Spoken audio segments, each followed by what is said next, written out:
I can guide you in preparing gratinated scallops with a touch of eggplant, making the dish a perfect encounter between sea and land.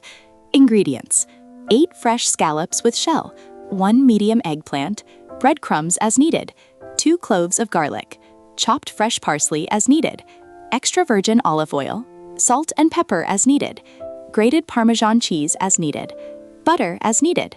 Preparation: begin by preheating the oven to 200 degrees Celsius. Clean the scallops by removing the dark sack and separating them from the shells. Wash and dry the shells to then use them as containers for baking. Dice the eggplant into very small cubes and sauté in a pan with extra virgin olive oil, 1 chopped garlic clove until golden brown and soft. In a bowl, prepare the gratin mixture by mixing breadcrumbs, chopped parsley, salt, pepper, and a bit of grated Parmesan cheese.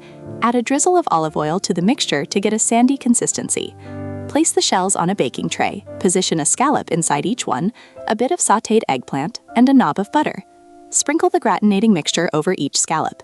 Bake the scallops for about 10 to 15 minutes until the surface is golden and crispy. Serve immediately, being careful as the shells will be very hot. Trivia: scallops are often used in Italian cooking for their delicate and tasty meat. They are quite versatile and can be cooked in many ways, but gratinating is one of the most appreciated techniques to enhance their flavor, especially when enriched with ingredients like eggplant, which adds a more earthy and robust taste to the dish.